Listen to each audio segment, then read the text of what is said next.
Greetings on Boxing Day. It is soccer down here, soccer's morning show from South Alabama, and I'm going to apologize ahead of time. Traditionally, this time of year when when we're on the road and we are here at the boss's in-laws, internet speed's a little slow. So I'm going to apologize ahead of time if I end up being a little jumpy, a little juddy. Is that a word? If things aren't normally the way they are out of Office HD. So please, I beg your forbearance this morning. Like I said, the internet speeds are a little slow, but we'll be back at it in Office HD tomorrow morning. And we will do this week and next week pretty much the same, because that's what happens when you have a holiday that ends up on Monday. So if everyone will allow next week as well, then we will end up having once again Tuesday on Monday. And I've got to tell everybody this on the show this morning. But with New Year's being New Year's and Christmas being Christmas following on Mondays, thank you, Hutch. Yes. And yes, please suffer with the buffer. And that's pretty much how it's going to be, at least just today, and then everything will be fine. So here's the rundown for today. It's once again, since it's Tuesday on a Monday, Tuesday, 10 o'clock, Bart Keeler will join us for some reffing down here and probably a little bit of a retrospective when it comes to U.S. national team stuff and what he and everybody else associated with the Soccer for US POD has learned this season. So we'll have that at 10 o'clock, and then Drew and Maddie will come in at 10:30 for Prem and Proper, the review. And the way things are apparently, quoting our friends at Talk Sport, it's going to be interesting on a couple of fronts because of what happened and this past weekend with Manchester United, official. And you have a very, very well, I don't even know if when Drew comes on at 10:30, we'll ask him if he actually is happy, because it's only 25%. Yes, you're in charge of the footballing aspects of everything with Sir Jim Ratcliffe finally being in charge, but just how in charge is he going to be, and is Drew the Manchester United massive supporter that he is? How jacked up is he finally that this is happening, considering that the Glazers still are involved? So we'll have Drew come in and discuss what's going on with Manchester United. And then by the time Maddie comes in at 10:30 as well, she probably is not going to be the most happy individual in the world, because apparently, I guess the lesson here when it comes to the Premier League is don't give up your former players, because they can come up and bite you. First game back in the Premier League for Nuno Espirito Santo, and you thought going in that Nuno might have had a hard time, considering that he bumped one of the expensive cameras with a cameraman attached in his walking down the touch line. And so then morning next, happy Boxing Day to you and everybody. But then from there, it's been all Nottingham Forest, and it makes you wonder. Alexander Isak hit a penalty in the 23rd, and you're thinking, okay, this is sadly this is the Nottingham Forest that we know. And then all of a sudden it's 1-0 at the break, or it's 1-0, and then Chris Wood at 45 plus 1 gets a goal, and then 2 goals within 7 minutes in the 53rd and the 60th. So right now, with about 10 minutes to go plus any stoppage time, Nottingham Forest, I don't know who this Nottingham Forest team is, especially with Nuno in charge, because they're scoring goals. Yes. Yes, absolutely true. Sorry, Alex. Sorry, Maddie. It is now in double form. So it is sorry, Alex. Sorry, Maddie. It is 3-1 with 10 minutes to go. And so it is Boxing Day, and so that means that there's the ish load of games that are going on. Bournemouth, that's Boreham Wood. No, Bournemouth and Fulham and Sheffield United and Luton Town. Those are both at 10 o'clock in the Premier League, but we will have Burnley and Liverpool at 12:30, and then Manchester United and Aston Villa is at 3. So very, very busy day in the Prem for Boxing Day. 5 matches today, and then you'll have 3 on Wednesday and 2 on Thursday, and you get Friday off before everything starts back all over again. So happy festive fixtures, everybody.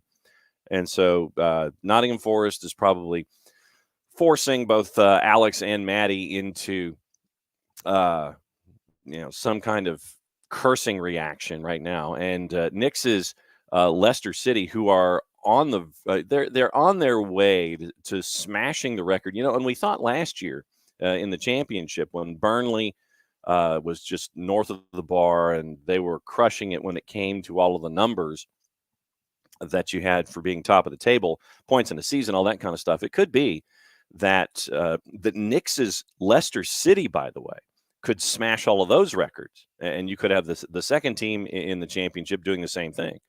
So you've got all of that that's going on as well. So Knicks is gassed up for the championship clash at Ipswich Town at 2:45 this afternoon. So once again, festive fixtures all over the place. Lower divisions in, and I can't do it, so I'm just going to say England. So lower divisions in England are going to be at it at 2:45 as well, Eastern time. And this is the other thing. Now that we're talking about all these kinds of times, you see that being in the Central Time Zone, at least today, been here with the boss's family over the last couple of days. The Central Time Zone, man, when you're trying to get ready for a show, you are dragging.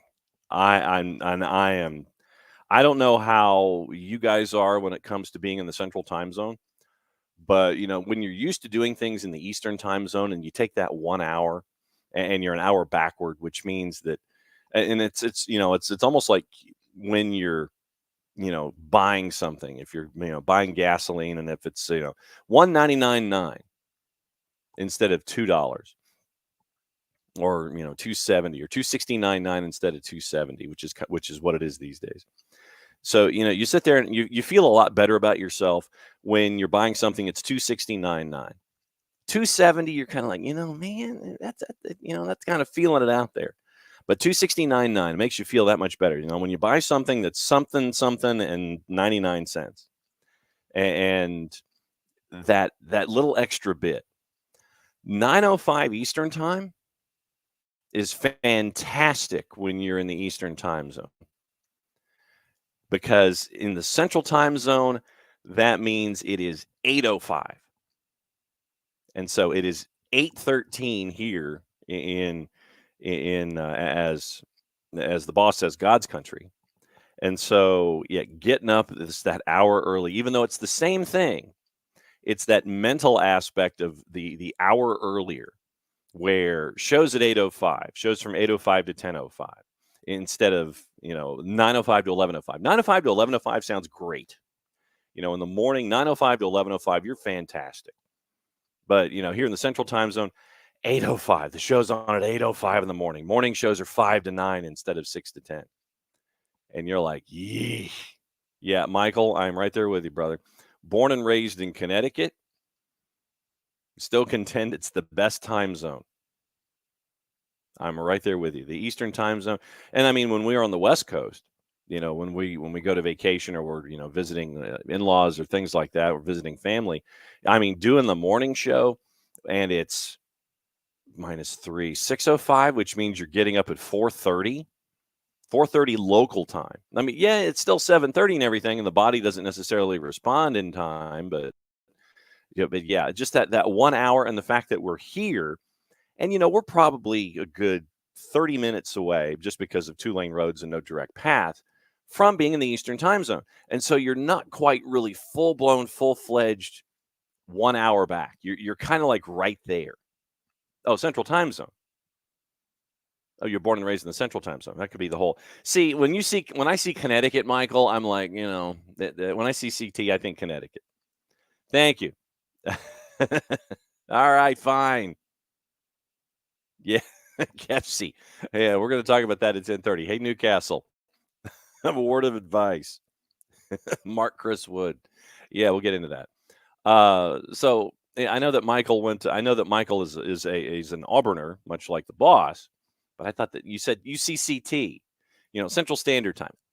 No, you don't have it, no, Michael. No, Michael. Yes, I have met Michael many times. Michael does not have a Yankee accent, but that's a misnomer. That's a misnomer. That just because somebody might be from Connecticut doesn't mean that they necessarily sound like this. Everything's all heavy. No, no, no, no. It depends on your family and your upbringing. And it's also 8:16 in the morning here. So, but now you said CT. So if you said Central Standard Time or Central Daily, Central Time, Central Standard Time, Connecticut, whatever, I need that third letter. That's what I need. The third letter. No, you don't have a Yankee accent. So Hutch is our resident libertarian. We should do away with time zones and go to a time continuum instead. As an example, we're so close to Central Time Zone, our time really should be something more like 8 a.m. right now. Well, but once again, Michael, we're an opening kickoff where pretty much anything happens. But so there you go. I need that third letter. Otherwise, I'm going to say Connecticut. But there you go. All right. So yeah, it's early here in the Central Time Zone, or as the boss and Michael would refer to it, God's time. So there it is. That's opening kickoff, brought to us by our friends at Kickoff Coffee, kickoffcoffeeco.com. And there's your QR code for those of you who are watching on Twitch. Once again, thanks to everybody who kicks off their day with Kickoff Coffee and kickoffcoffeeco.com. There is, don't forget to use the code SoccerDownHere15. You get 15% off your purchase. They in turn take 10%, reinvest it into youth games, youth initiatives, very, very cool things that they have come across in their time being a part of stuff. That's the official term at Kickoff Coffee and kickoffcoffeeco.com. A couple of housekeeping things. Starting next week, how we mentioned that we had reissued the Atlanta is American soccer scarf for helping out our friends at the Marshall Islands. Stage 2 of that we will let you know about next Tuesday, because the scarf that we've pieced together is officially official, and we're waiting to hear on a couple of different things, but we'll show you how you can help the Marshall Islands out, and it's very, very cool. So that's just it's a tease, and it should be next Tuesday, and we'll show you how you can help out the Marshall Islands starting in 2024. If you're looking for a tax deduction by the end of the season here in 2023, you can pick up a scarf. The reissue of the 5-stripe scarf, the Soccer Down Here. Atlanta is American soccer, the red and black with the gold 5 stripes. You can pick that one up, or you can wait until 2024, get your first deduction on the board, helping out our friends at the Marshall Islands. We'll show that one to you next Tuesday. But it's very, very cool. And once again, it'll help out our friends there as they want to try and have an event here in 2024. So very, very cool stuff. Once again, that'll be coming up next Tuesday. So we'll premiere that next Tuesday, and we'll let you see how you can help out our friends at the Marshall Islands with actual Marshall Islands stuff. And we'll see if we can get Lloyd Hours and our friends from the Marshall Islands Soccer Federation. We'll see if we can get them on some point early next year to help out there as well. A couple of things this morning that have come across, and one of them has to do with, well, obviously Christmas. I want to know how your Christmas was and what'd you get, how your holidays are going. Did you get the pony that you requested under the tree? I want to know what your gifts were. I want to know what you've been able to do so far with the family and all that kind of stuff. So did you get what you were hunting for? What'd you get? So how has your holiday season been so far? How was your holiday weekend? So I'm asking you that up front. We always talk about the intrigue attached to Messi and Friends. And there are reports, and like I said, this time of year, we're in silly season. So anything is humanly possible when it comes to folks who want to be a part of what's going on there in Miami. And so it was intriguing, to say the very least, to see that there was another player that seems to be of interest to our friends in Fort Lauderdale. And the discussions now are about Marcus Rojo. I mean, but then as soon as we went off the air on Friday, that was when they signed Luis Suarez. So Luis Suarez is in the bin, and he has Leo Campana's number. I don't know if Leo Campana was told this or if that is some kind of a sign, but Luis Suarez officially official. That happened on Friday, right after we went off the air. So that is officially official as they continue to bring in Messi and friends and continue to try and figure out, okay, how are we going to shoehorn everybody under the cap? They'll find a way, wink, wink, nudge, nudge, how'd you do, how'd you do? Marcus Rojo has now been added to the list. And, we went into the discussion of, Marcus Rojo. So for those that may not necessarily be up to speed on Marcus Rojo, defender for Boca Juniors, captain at Boca Juniors. He's 33. And he's been there since 2021, 45 matches, 6 goals on the board. And so he's been at Boca ever since his time at Manchester United ended. And so this would be something that we could probably talk to Drew about after 10:30. But now it appears that Marcus Rojo is in the discussion to join Messi and friends. And you would end up with a defender that is north of 30. And would he even be, and you wonder really and I'm trying to phrase this in a certain way. How much is left in the tank, and could Marcus Rojo handle what's going on with how things are currently going in Major League Soccer? Could he handle the speed? All right, now Transfermarkt is just angering me now. So let's do it this way. How about if we just look at the teams?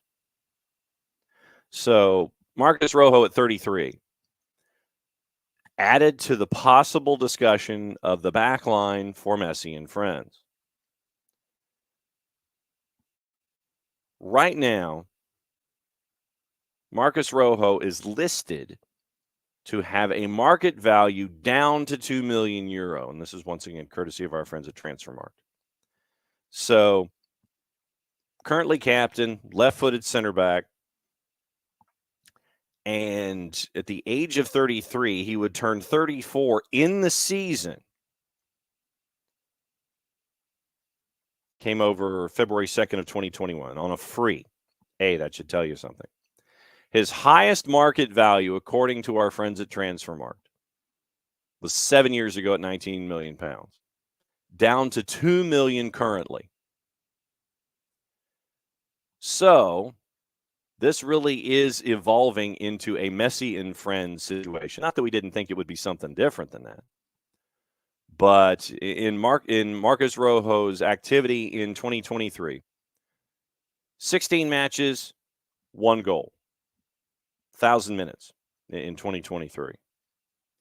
61 caps with Argentina, 3 goals scored during that time. So if Marcus Rojo, and we got to figure out when his how long is his contract for? His contract expires next December. So he signed a 2-year deal, like a 2.5. So Marcus Rojo he's got a little under 2 years left on his deal. Signed a 3, well, 23, 20, no, signed a 2. So would Boca Juniors be in a position where, it's like, you know what? We'll go ahead and let him go. To be added to that back line at Inter Miami And you know that they would find a way to make it work financially. We always talk about, bringing in folks and all that kind of stuff. But right now, and most of it's Lionel Messi, according to our friends at Transfermarkt, Inter Miami has a deeper value of players than Boca Juniors does by, I think, €6 million. So you look at the back, they've got 36 on the roster, which means they've got to do some trimming unless they want to send some folks down to Inter Miami CF2. You look at the back. Tomas Avilas is 19. He's a U22. He won't get moved. Kamal Miller, Sergei Krivtsov, McVeigh, Frey, Saylor. Those are your center backs right now. So if you wanted to do something with those individuals, with both Frey, who's 21, but he would be a part of the U22s, Sergei Krivtsov at 32. So here's what you're staring at. Tomas Avilas, Kamal Miller, Sergei Krivtsov, Christopher McVeigh, Ian Frey, Ryan Saylor. Those are your center backs. And looking at the contracts that are currently under discussion, and there's a lot of them, and technically because of it not being the end of the calendar year, that's why some folks are still being mentioned. I mean, technically our friends at Transfermarkt still have Joseph Martinez under contract to Inter Miami, but that's because his contract goes for another 5 days. So here's what you're staring at. Krivtsov is a 24, meaning that his contract ends in 24. Same with Christopher McVeigh. Ryan Saylor is also a 24. Ian Frey is a 24. So you're staring at most of the guys. There are a couple of guys that you can fiddle with to make it all fit. There's a couple of them. Victor Ulloa is under contract for another 5 days. Dixon Arroyo under contract for another 5 days. So there are a couple of guys that are there. But KFC vaguely remembers Rojas as a perennial underperformed. But that child could be Man U's fault. I don't think you're far off. I don't think you're that far off, but just the notion of bringing in, once again, someone else who is a part of the Messi and Friends idea and making it work. So keep an eye out on this. And if you were to continue to bring in these individuals, Mark Rojo, obviously with that dollar valuation from our friends at Transfermarkt, you sit there and it's like, okay, I get it. Now, where do we go from here? Do we bring him in? And what do we bring him in here to do? So we'll see what happens with there, but it's just the continuing interest to turn this into Messi and Friends. And once again, we knew this was coming the second that he walked in the door when he brought in Jordi Alba and Sergi Busquets. But now, once again, as we continue to roll forward into this deal, it was about getting through that first season. You got through that first season. You got some hardware. Now you're heading season number 2, and you're already the favorite in the Eastern Conference, if not Major League Soccer. Yet those who are looking at those kinds of things will sit there and I want to know the beginning of the season, how Inter Miami is going to be at the beginning of the season after this globetrotting tour that they're on, where they go from El Salvador to the Far East from El Salvador to Saudi Arabia to the Far East, and then work their way back eventually here to the United States before they get into the CONCACAF Hemispheric Extravaganza and get in through all of that. I want to know how their legs are legitimately after spending most of February on a plane. That's what I want to know about January and February on a plane and how they start their regular season. That, to me, is going to be interesting.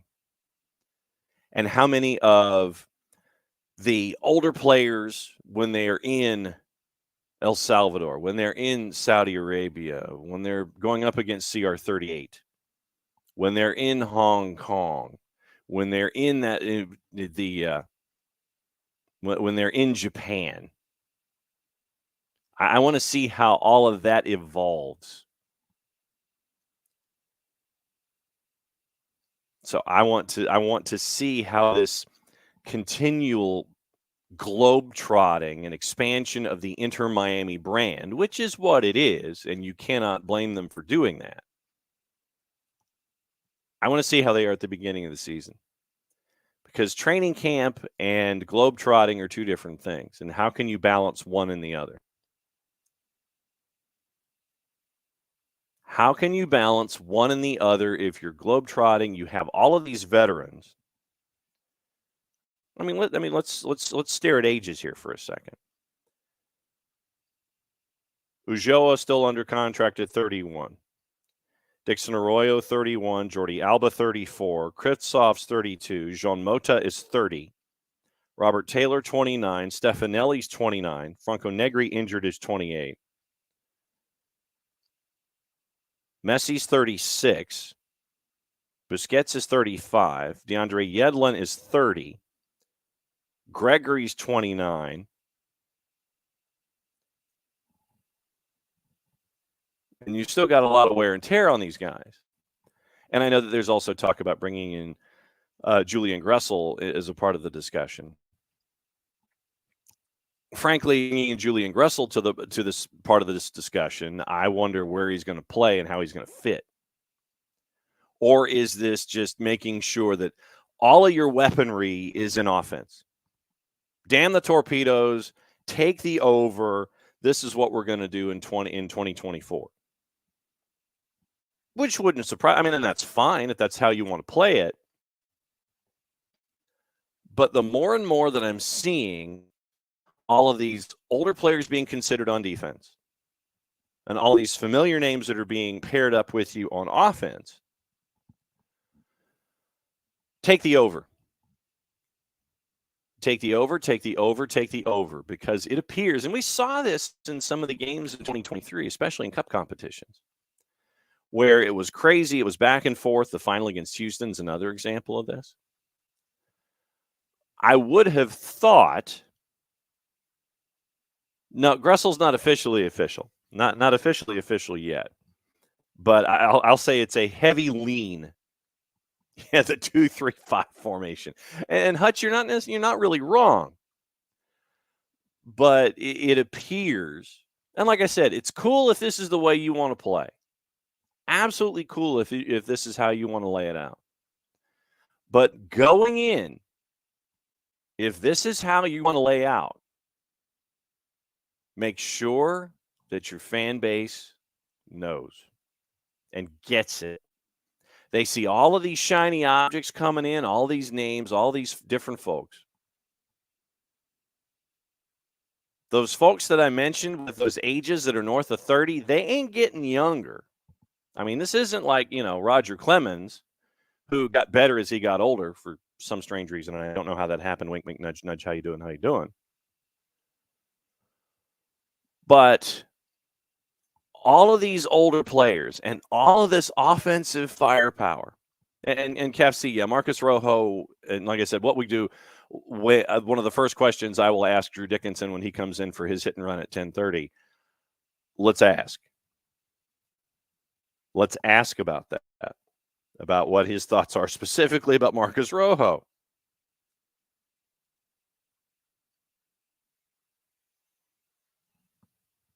How do you lay this out? You know that they're going to score goals. Suarez, Messi, and when they win, they've got to win, because you know that these guys are not going to be playing every single match, especially when you get closer to the Copa and you get all that schedule compression that we talked about when the schedule came out. We talked about it with Atlanta United, and how you're looking at 5 matches in, 5 matches in 18 days, was it? 6 in 21 or 2? You know that these guys aren't going to be playing in all those matches. So you've got to lay it out there. And do you try to get off to the hot start and try to give yourself some points and some buffer going into Copa? Do you try to make that push?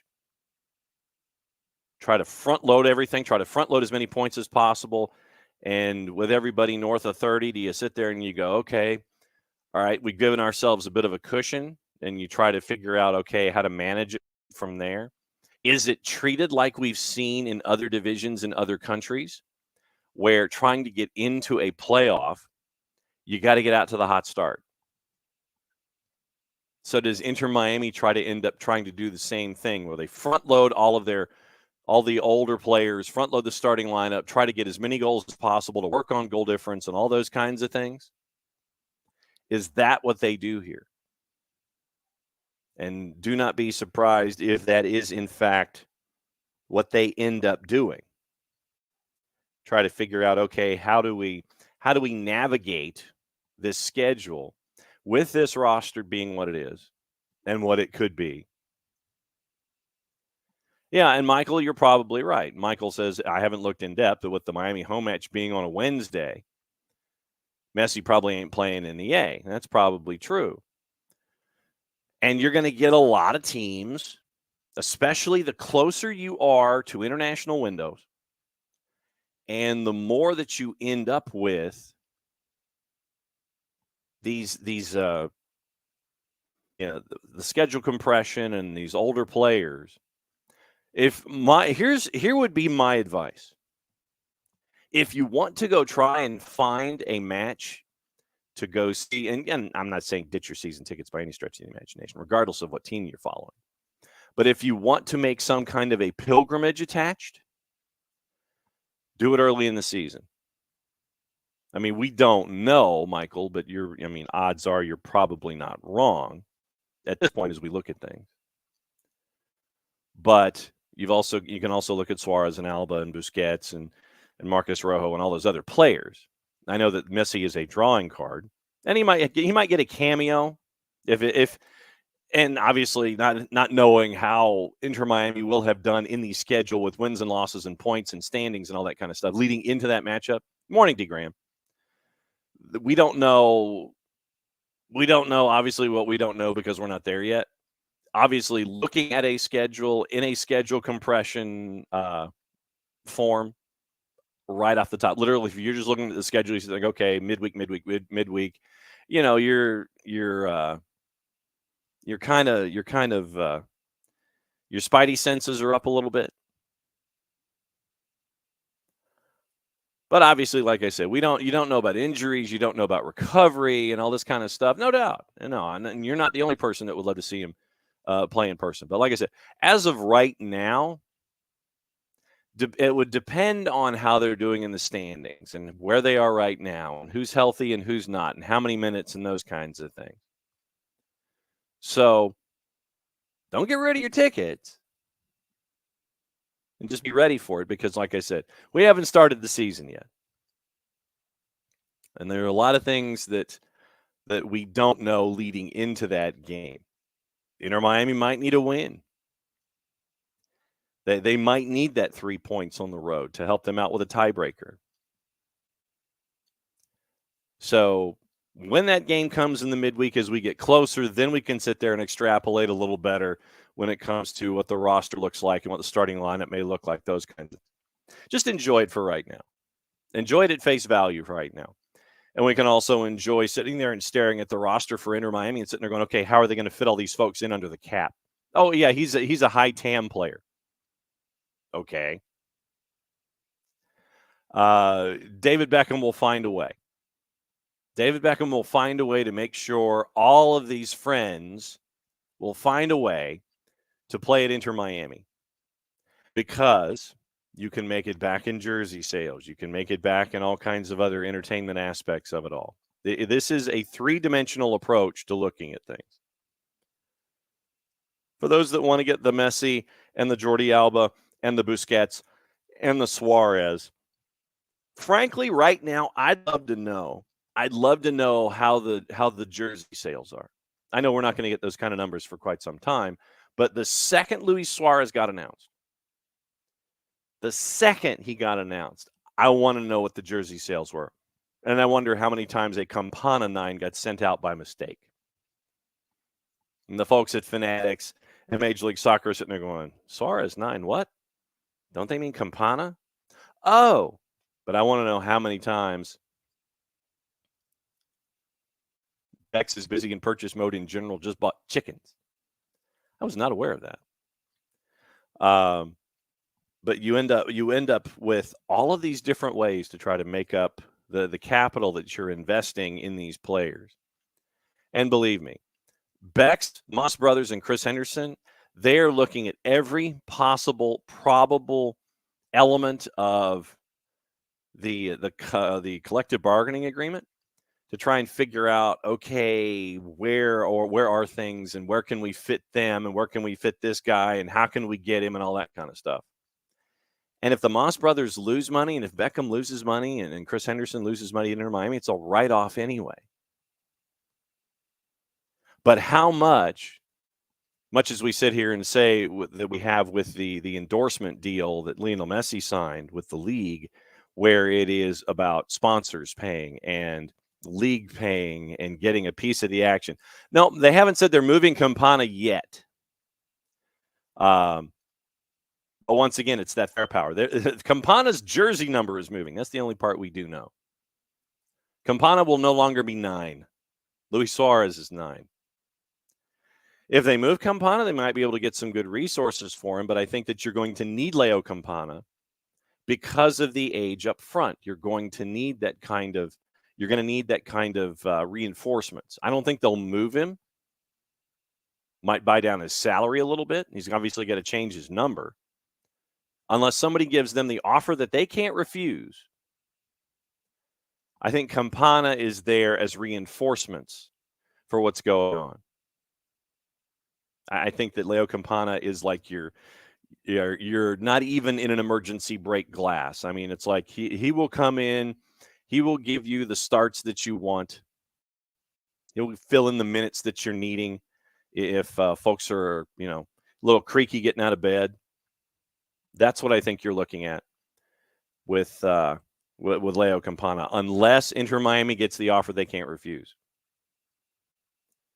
I haven't seen any gossip, rumor, or innuendo involving a move with Leo Campana. I have not. I will certainly do a check right now since we are having this kind of a discussion. But let's see if we get Leo Campana. Let's see if anybody is kicking the tires on Leo Campana. At Leo Campana 9 still on Twitter, by the way. Now saying that Campana will be wearing number 8.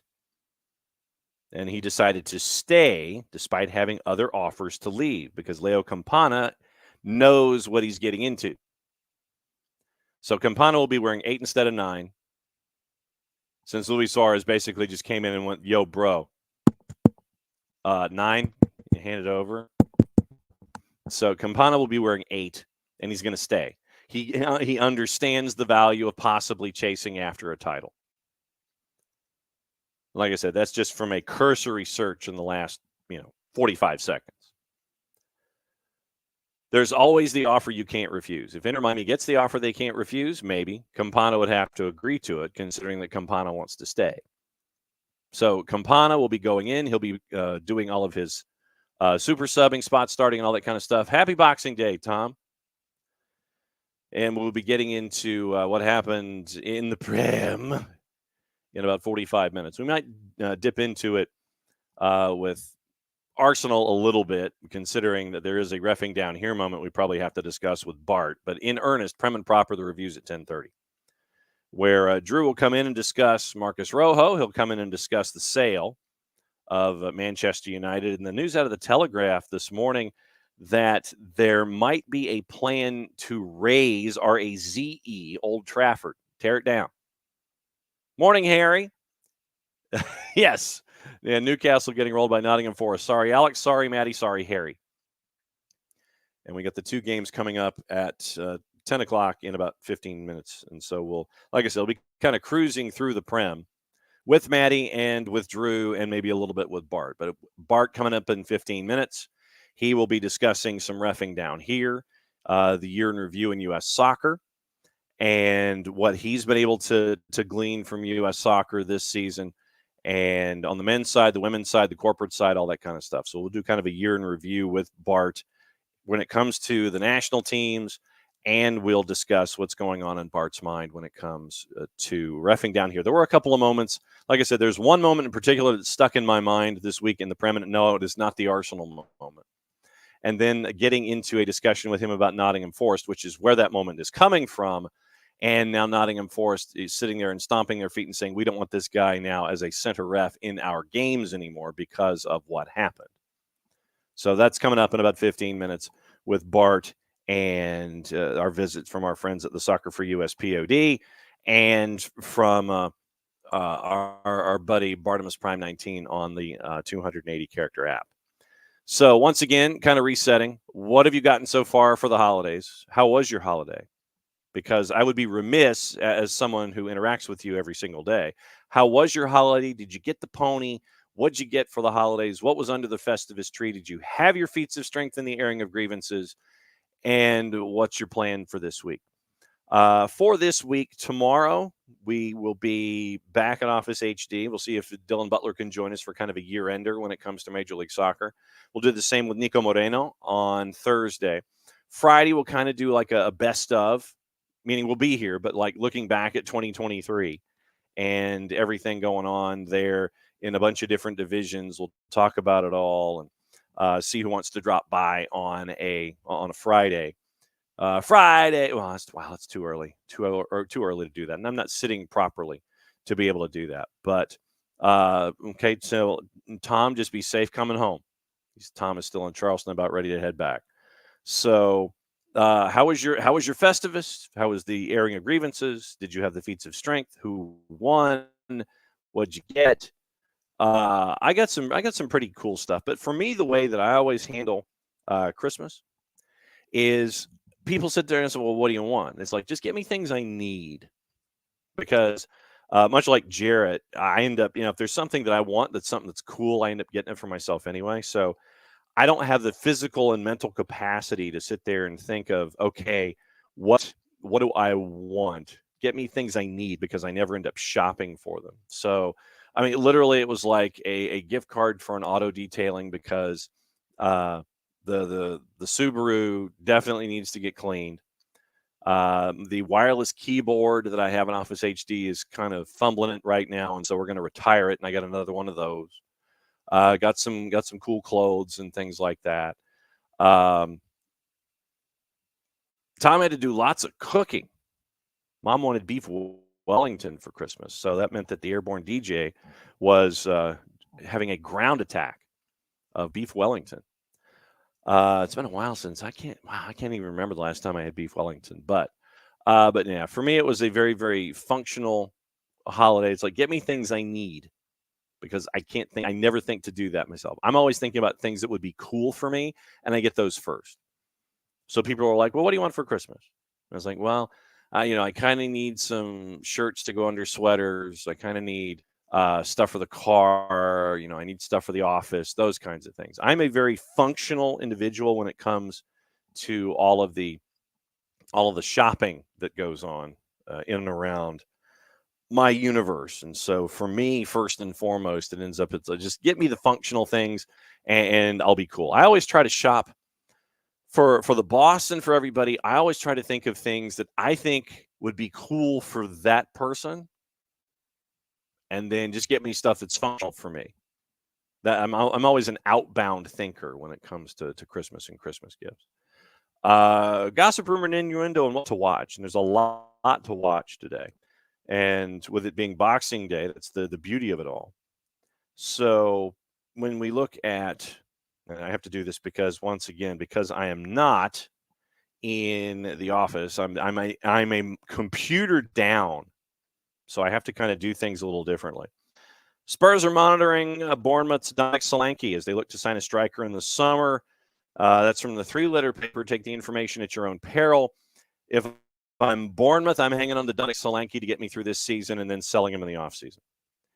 Newcastle and Juve, the current frontrunners to sign Calvin Phillips from Manchester City next month. Inter Milan are moving forward in talks to sign Club Bruges' Tejan Buchanan, who has also attracted interest from Manchester City and Bournemouth. That comes from Fabrizio Romano.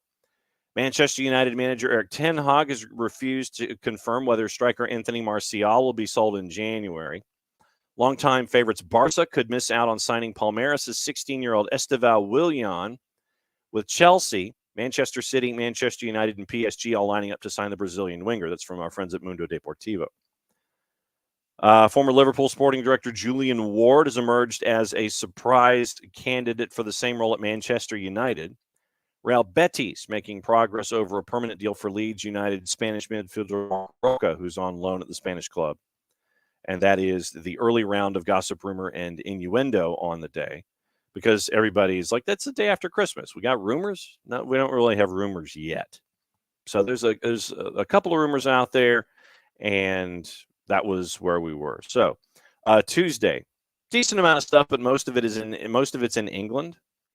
The league we don't talk about or promote is on FS2 at 1 o'clock. USA has already shown us Newcastle, Nottingham Forest. They've got Bournemouth and Fulham at 10 Eastern. Burnley, Liverpool at 12:30. Manchester United, Aston Villa at 3. Universo is simulcasting the Burnley match and the Manchester United match. ESPN Plus has the Belgian Pro League. They've already shown Genk and Royal Antwerp, and then they've got a nightcap. Wow. Bruges and Union Saint-Gilloise at 2:40. So that would mean it's a 7:40 kick at least. I don't know what Belgium is in the transformation of time. And then they've got a quadruple header in the championship. They've already shown Preston North End and Leeds, Rotherham and Middlesbrough's at 10 o'clock, Birmingham City, Stoke City's at noon. And as Nick's mentioned, his Foxes at Leicester City are at Ipswich at 2:40. Peacock has the other 10 o'clock match, Sheffield United and Luton Town. That is a big match at the bottom of the table. And we still do not have a date on the replay of Bournemouth and Luton Town after the Tom Lockyer collapse and caused that match to be abandoned with about 30 minutes to go. So we don't have a return date on that yet. Looking at the other papers and seeing where things stand, any other stories of, that we've got to keep an eye on. And this is, and for those of you that missed it, let me go back and I will, this is your kind of your look forward at 10:30 from the Telegraph. And once again, when it's Ducker and White, when Ducker is involved, it's a big story. When Ducker and White are involved, and thank you, Michael, 6 hours. So that's like an 8:40 start. Wow. When Ducker and White are involved, it's heavy duty. And they claim this as an exclusive. Exclusive. I feel like I need to have the thunderclap or something like that. Sir Jim Ratcliffe and the Glazers have been urged to demolish an outdated Old Trafford and build a, quote, really innovative and exciting, end quote, new stadium by the architects in charge of Manchester United's redevelopment project. Long overdue plans to overhaul and expand a tired Old Trafford that is, quote, reaching the end of its natural life, or build a new stadium, have been in limbo for more than a year amid the Glazers' drawn-out strategic review, which is in quotation marks. Sir Jim Ratcliffe has pledged an initial £237 million toward Old Trafford's infrastructure needs on top of the £1.03 billion deal announced on Christmas Eve that saw him take 25% stake in the club, full control of football operations from the Glazers. Sources close to Ratcliffe told the Telegraph there would have to be, quote, a very detailed scoping exercise on what needs doing to Old Trafford, end quote, and that the British billionaire recognized the stadium would require far greater investment in the future. And let's see, a team led by Populous, the global architecture design firm behind Tottenham Hotspur Stadium, which is still looking for a corporate sponsor. And management consultants Legends International were appointed in April last year to create a master plan. 3 options currently on the table would involve either a small makeover project, expansion of the south stand over the adjacent railway, and complete redevelopment of the existing ground, or the creation of an entirely new stadium. Chris Lee, chief executive of Populous, said there was, quote, recognition within the club that something has to be done, end quote. But he warned that inaction was not a realistic option with Old Trafford having reached a point where everything is nearing its sell-by date, that's in quotes, and the club at risk of losing further grounds on rivals without crucial updates.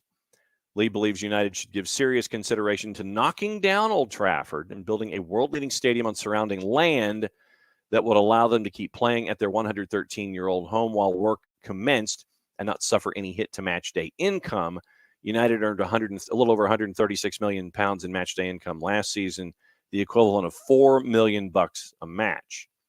And there's a map that is posted where Old Trafford in and of itself is right up against the railway, and Manchester United has more property to the northwest, and it leads itself down the river, but it's along.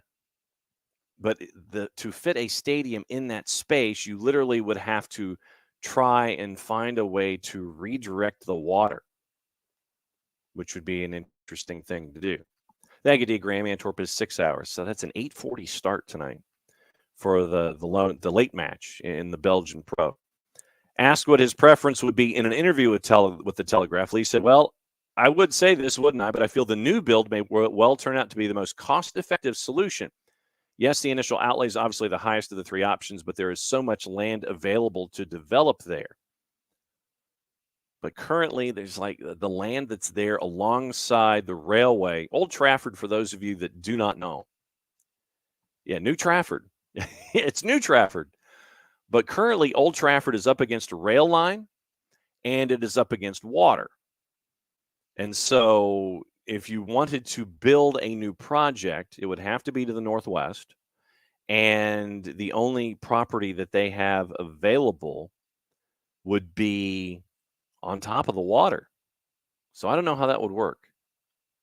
So this will be an interesting question. Manchester United might have to buy more property and figure out how to build New Trafford, as we're going to call it. We're going to call it New Trafford, Hutch, just as a public service.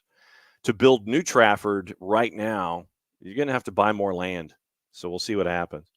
Lee continued, they could carry on using the existing ground while building work is underway, meaning no decline in matchday revenues. Architecturally, in the space available, you could do something really innovative and exciting. There would be no space constrictions. Yeah, you got to buy more land. Estimated redevelopment and expansion of Old Trafford in its current form would cost upwards of £800 million and has been cited internally as an 8-year project. A new stadium could cost as much as £2 billion. Ratcliffe has pledged £158 million upon completion of his deal, with a further £79 million by the end of next year, in addition to his purchase price for his quarters stake through his investment vehicle, which involves no debt. Glazers are going to pocket more than $500 million from the deal. How would the full cost of a redeveloped stadium be funded? And so Tom has pictorial evidence. The train that goes from Manchester to Liverpool goes right by Old Trafford. But yeah, I don't know. Looking at the property, and like I said, our friends at the Telegraph have done this deep dive this morning. I don't know how it would fit. You'd have to buy more stuff. Manchester United Supporters Trust have called for talks with the club and Ineos to discuss their plans going forward. Significant challenges, according to United's chief operating officer. Redeveloping it would present significant challenges, and the club are continuing to explore all options. Significant challenges in terms of complexity, timing, cost, and disruption, not least because of the inherent constraints around our site, including proximity to the adjacent railway, line, canal, public access routes, and housing. So, yeah. New Trafford, you're going to have to buy more land. That's the bottom line, because Stone Cold said so. That's what you're going to have to do. You're going to have to buy more land if you are remotely interested in doing something that would involve a new Trafford. So we'll see what happens there. It is 10 o'clock Eastern time, and so since it is Monday on a Tuesday. Hey, he's got the microphone. He's getting the microphone ready. Do I have an official thumbs up from you, Bart? See, he's in the there. Okay, we got the thumbs up. He's in the green room, and so that means one thing is that we now activate Bart Keeler. So, how was Festivus? Fantastic, John. Fantastic. What'd you get? Did you get a pony? I did not get a pony. No. I got new tailgating equipment, so that was kind of fun. Okay, so what'd you get? 2 new good tailgate camp chairs and some other accessories for the grill. Okay, yeah, because Nice. man's got to ask. When you have these kinds of things going on. What I wanted to do with you, since this is your last appearance for 2023, in addition to reffing down here and anything else on your mind as we go, as we always like to discuss things. I also, as we go further down the line, I wanted to kind of get a bit of a retrospective on 2023 from a national team perspective, national news, women's and men's, and all these kinds of things, and possibly maybe doing a little. Well, actually, tell you what, we'll save the crystal ball till January 2nd. So when we're doing Tuesday, we're doing next Monday on next Tuesday. Monday on a Tuesday. Yes. So when we do next Monday on a next Tuesday, then we'll talk about 24. But I want to talk about 23 from a national perspective as well, as a part of your segment here before Maddie and Drew vent their spleens about their respective clubs at 10:30. Maddie's going to be totally happy about what happened this morning, right? No, she and Alex are amongst the same group. It is, but they're both Newcastle fans. They're not happy with that result. No, no, and especially how Nuno went against type. This Nuno I'm not aware of. Chris Wood hat trick. Maybe stopping Chris Wood would have been a good idea this morning. I don't know. But there were a couple of moments, what we always like to do in reffing down here. And one of them was in the Arsenal match. And I know that folks were in an uproar about, handball, no handball in the box, that kind of a thing. And a moment in the Nottingham Forest match with Willy Bolly that created a second yellow and a red, which drew the ire of Nottingham Forest people everywhere. Where do you want to go first? Well, let's start with Nottingham Forest, because that is probably the most controversial and contentious event that happened prior to this morning's footy action. So let's start there. Okay. Which I don't think there's anything controversial in that game this morning. I just, we've started a new round. Yes, yeah, we're in festive fixtures. So the festive fixtures round of reffing down here, that'll end up with next week. Yeah. Before this, no festivities. Not festive. No. There was no festivus or anything like that. And the moment that honestly sticks in folks' minds, okay, Willy Bolly, he got the yellow. That we understand. He got the first yellow, great. Then he gets the second yellow in quick succession, and he's wondering what happened. And you look at replays, and he was the one that got stepped on. And then you end up with review, and it wasn't reversed, and he ends up with a second yellow and a red, and fourth having to play with man down. So this is the tough part, because we know VAR is for match-changing incidents, right? Unfortunately, a second yellow card, even though it does result in a red card, yellow cards aren't part of all that necessarily. So, you're reviewing, is it a yellow card or not? Not is it a red card? I think most sane people would agree that is nowhere close to being a red card. And I would very much argue that it's not even a yellow card foul, to be honest. As you pointed out, Bolly is the one who gets stepped on. He clearly wins the ball. Yes, his follow through is a little extreme, but it's not like his foot was anywhere in a dangerous position, and he's the one who ends up getting stepped on. I'll be honest, I thought it was an absolutely blown call from the referee. I'm sorry, it was, because not only was it, to me, still not even a yellow card, it should not have been resulting in a sending off at all. It sucks that we can't really review it for a true red card, but it was something that really annoyed me on that day, because it it really did, because it was such an egregious mistake that affected Forest in that game. Now, granted, they came out unfortunately, they come out and they do well until the very, very end. But, Right. would having 11 men on the field have changed that result? I don't know. But you can definitely say that red card changed the match. And more importantly, that red card should, in my opinion, not have been a red card. Telegraph has a report that says Nottingham Forest have written to Howard Webb to demand Rob Jones be suspended from officiating their matches following the blunder and sending off Willie Bawley. This would be a dangerous precedent to set that, I don't want this referee refereeing my matches, right? I don't like him anymore. He can't play. He can't. But I do agree that there maybe needs to be some sort of like, hey, maybe he doesn't need to referee our match for the rest of the year, because at that point, this is from a referee standpoint, it could lead to problems in the next match. Mm-hmm. And this happens a lot at my level where, unfortunately, whether they like it or not, a lot of clubs get me a lot, and I get a lot of the same teams a lot because, I'm put on these games that are high level, mostly the older age groups. You're going to see me a lot. I know Coach Steve out of Rush Union, I don't referee his teams a lot, but I do referee a lot of the same teams at Rush Union, and I see a lot of the same coaches week in and week out. Same at UFA up and coming. And it's not that there's bad blood, but you do remember times that the referee wasn't kind to you. And that can spill over with coaches making comments about previous matches. And, it is something that I would entertain, just because I think both sides would probably benefit from not officiating a match, that referee officiating a match anytime soon. Let's just put it that way. Yeah, Webb has contacted Nuno to confirm Jones made a serious error in showing the second yellow.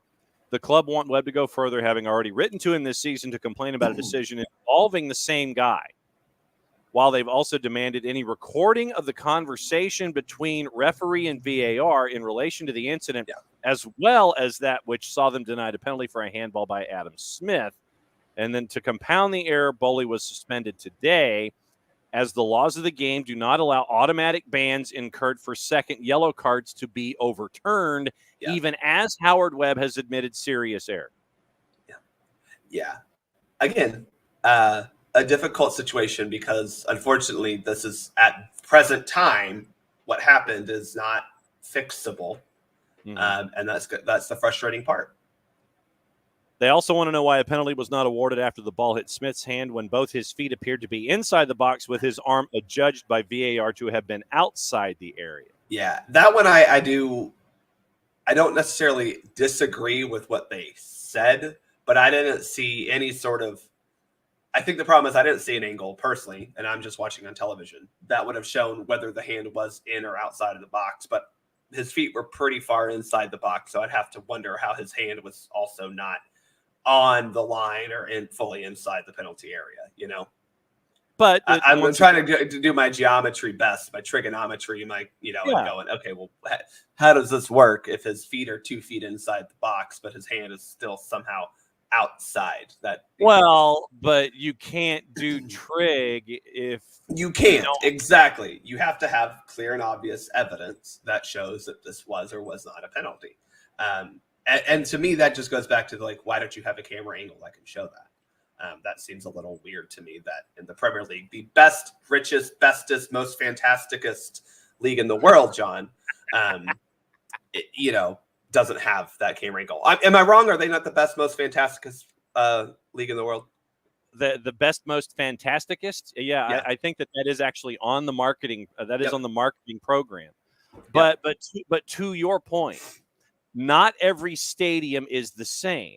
They don't all look like Riverfront, Three Rivers, Atlanta Fulton County Stadium, to where you have the same makeup, the same camera angles, and the same capabilities for cameras to be positioned. What are you talking about? Those were very different, John. One was on a river, one was on Three Rivers, and one was in the middle of a parking lot. They're very different. That is absolutely true. The geography that's attached.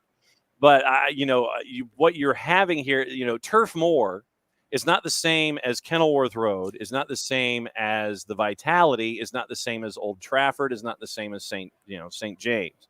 So you're trying to sit there and fit cameras in those best positions, the slashes at the 30s and things like that. And so you're going to have moments in the best, most fantasticest league of the world where you can't play trig, and you got to go with the information that's there with you. Exactly. But and that's the unfortunate reality, is you just can't go back and do that, oh well. Yeah, well, and this is continuing our stuff with Mr. Jones and me. Don't forget the vet. No, you can't forget the vet. No, the carpet that was known to take out people's knees, legs, ankles, and I think brains as well at many points, and had people throwing and booing at Santa Claus. The Forest want Jones suspended from officiating them until all concerns are addressed. I think that's a bit far-fetched and high-handed. Well, what does concerns addressed mean? Do you want them to come, give a gift basket or edible arrangement and say, I'm sorry? Again, I think that it's completely fair, and the fact that they have had problems with him twice this year is a legitimate request to say, hey, let's not have him for our next match, please. Yeah. Or even, take a month or two off or whatever. But the idea that he can just somehow not be assigned to you is problem. I mean, I get it. I truly do. But the reality is that is unlikely to be able to truly happen, because you're just, especially where Nottingham sits in the table, you're going to get a referee like that because you're not higher up in the table. And also you were playing, who was that, Bournemouth, right? Yeah. Also not a high up in the table team. So you're getting, whether people like to admit it or not, certain referees do get certain games for a certain reason. You notice Atlanta United does seem to get good referees. Guido Gonzalez Jr. Yeah. But we also get a lot of the bad ones when we're playing teams like, Miami. Oh, wait, I'm sorry. They're supposed to be the best team that's ever existed. Luis Suarez, if you need a knee, don't come asking me, because I also have two bad ones. So the best, most fantasticest team in Major League Soccer just out that still can't make the playoffs. But hey, congrats, you won a fake trophy. Oops. And then complain about match congestion. Well, then don't win as many games. Yeah, don't be in as many tournaments. You clearly had no problem not winning games in the league. You could have just practiced that in the cup competitions. And then you got beat by Hell in a Shell. You got beat by your favorite Ben Olsen and the Houston Dynamo. The incident in the Arsenal game, I know that was drawing a lot of ire. Which one? As well. The handball, not a handball. They were both right. Of course they were. And that's why I wanted to bring them up in this segment. No, I think my stance on so the handball against Odegaard, I fully understand the outrage, because his hand is not on the ground, right? So the what they were using was this clause in the laws of the game that talks about if your arm is basically on the ground, we're not going to penalize you for that, because how else are you supposed to even try to get up off the field or whatever? So They kind of liberally applied that to, well, he's falling down, so his arm was there to kind of brace himself as he fell. He never did have to truly catch himself from falling, which, fine. What I would say is, I think these are the types of handballs that we would like to keep out of the game, if that makes sense. Yeah. We would like to not have to call these little ticky-tack ones where a guy is falling over, or it's just a pass that happens to be going the wrong way. I understand the outrage on it, though. To that, I would say, Liverpool maybe score on a 5v1. Oh, spoken by the Arsenal fan. So it's the referee's fault y'all didn't score in a 5v1. So yeah, they did have those kinds of moments in that particular match. The study did come out, by the way, that they looked back, I think, over the last 2 decades, and there's only one instance in the last 2 decades where the team that did not win the title was outside the top 4 at Christmas. And I think it was the year that Manchester City. That was Manchester City was in 8th. Oh, yeah. Okay, that. Yes. Then they stormed back, and Pep Guardiola is now saying, "Okay, you doubt us? Okay, fine, cool. then I find so then myself in a difficult situation today, John, because I have to oh, want good things for Manchester United. And I don't love that position and feeling. but Drew will be happy to accept your plaudits. It makes me when feel not great. Hey, it makes listen, you, if y'all going to bunker ball your way to a win, might as well do it today because you haven't done it in the past, month and a half. Premier League manager bang, this month, though. bang, absolutely. Looking at the year in U.S. soccer from a national team perspective on the men's and women's side, I guess let's start with the women. Ladies first, because we do. There's your word, John. Disappointing. Okay, so when you look back, you mentioned disappointing. Let's work it forward a little bit as we go here with the discussion. You mentioned disappointing. Why? Well, you didn't win the World Cup. I mean, unfortunately, that is the standard they've set, right? They could have finished third, and it would have been slightly disappointing. But I think what's disappointing is how and why they did not perform well at the World Cup. Obviously, Right. The exit in the round of 16 is unideal and is a failure. Like, we have to call that what it is for this program. That's a failure. Not winning a World Cup for this program is a failure. If Alabama doesn't win a national championship, it's a failed season. I'm sorry. That's just the standard we have, Paul. If Georgia doesn't bark at 12 kids on a Saturday, then it's a failed Saturday for them. So you have standards that this program has. So it's disappointing from that regard. But it was disappointing because this team looked completely lost, completely unimaginative, and devoid of any real attacking power, which we've said all along is where their strength actually lies. I mean, we didn't concede but 3 goals all season. All year. That's impressive. We only conceded 1 the entire tournament. Somehow lost, in the round of 16. But it's because you have all this attacking talent on the field. Players who have won golden boots in leagues. The 2 rating NWSL golden, last 2 year golden boots in NWSL on that field. Lynn Williams, a 4-time, NWSL champion. Lindsey Horan, a Champions League winner and Division Feminine winner. All this attacking talent, and you can't manage to score but 4 goals in a tournament. That is disappointing as well. And you have to be critical because, again, this program has a standard that is higher than anything else in the world. And you can also be happy that the powers that be looked at this and said, yeah, that's not good enough, and made drastic changes to make sure that it would not be this, hopefully not be this way in the future. I mean, 2 people lost their jobs because of this. Kate Markgraf, I know that she decided to not stay on, but you have to also look at how she handled her job as GM of the women's national team program, and really call into question if she did anything right, because she hired some coaches who, quite honestly, one coach, Tracy Kevins, who I hope never coaches soccer ever again because she's a soccer terrorist. People want to talk about that with Berhalter. Kevins is worse. But wow. She took, a lot of young, promising talent, moved them into nothingness, and stunted the growth of the women's national team. And Markgraf allowed that to happen for multiple tournaments.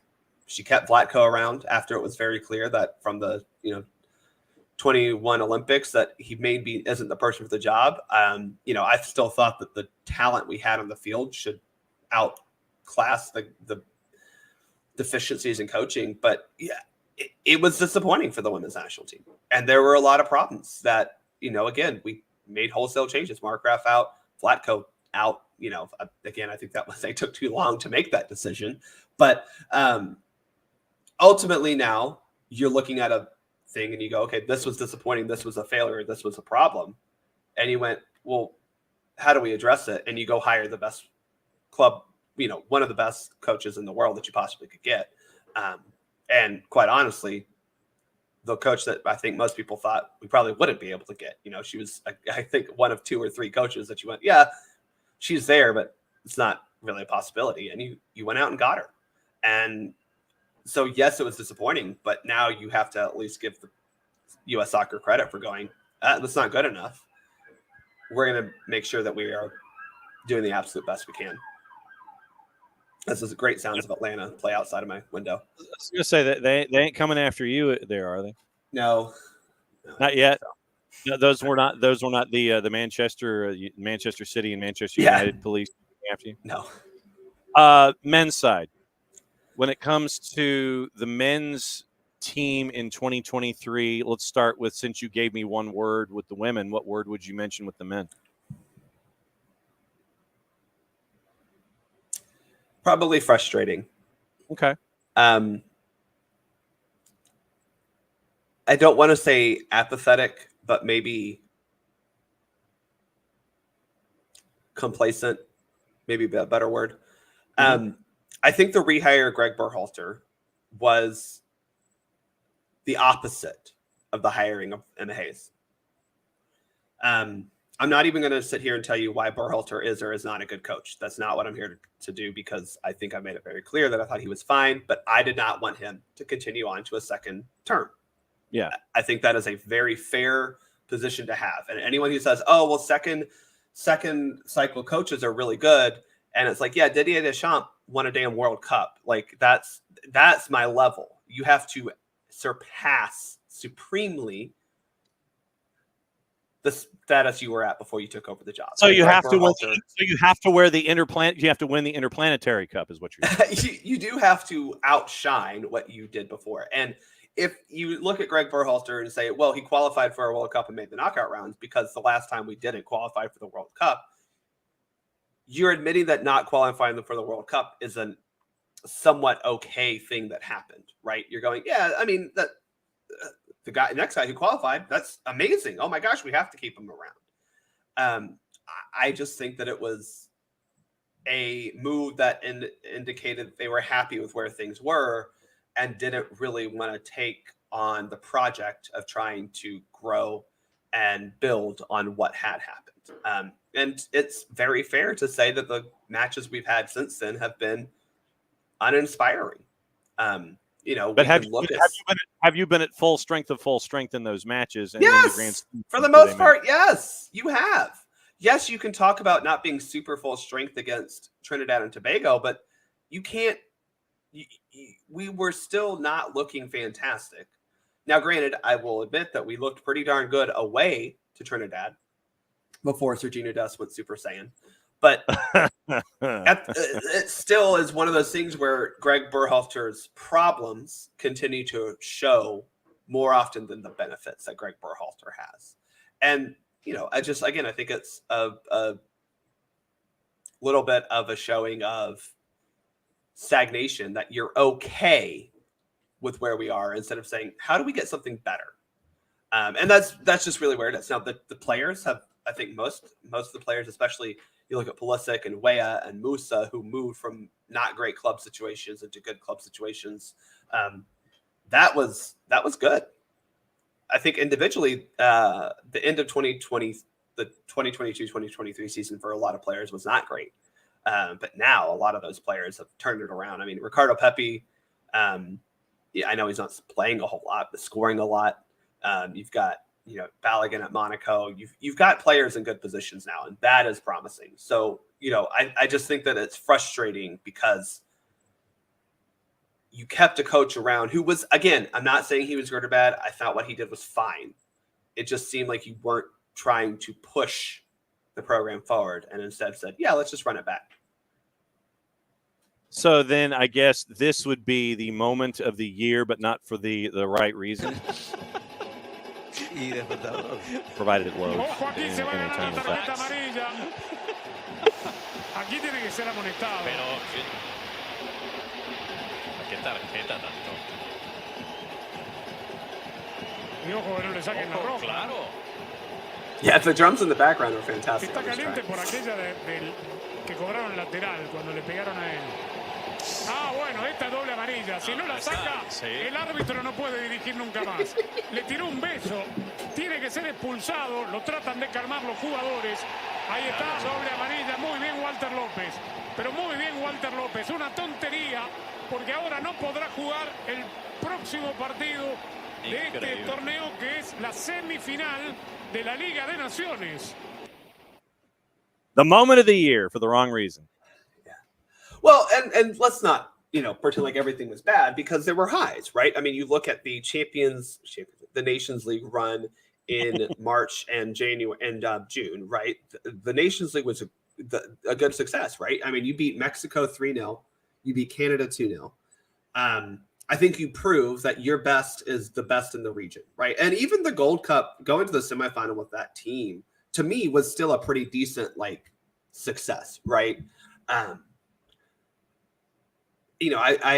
think, again, there are positives within this year, but then you look at, are the positives making us better on the world stage? And I don't think they are. One other thing that I wanted to that was a really negative review of 2023, by the way. Hopefully 2024. Well, but that's what next Monday, next Tuesday next Monday on a Tuesday is all about. We're going to look at 24 next week on Tuesday. Yeah. Also, Dan, 100%. D Graham 576 over there, ignoring the reason we didn't qualify in 2018 was because of technically a second term manager and then a third repeated manager as well. So yeah, I mean, look, that's just where I am with Berhalter, is that I don't think he has improved as a coach yet. Story from Osasu Obayuwana over at The Guardian, and I know this will shock you.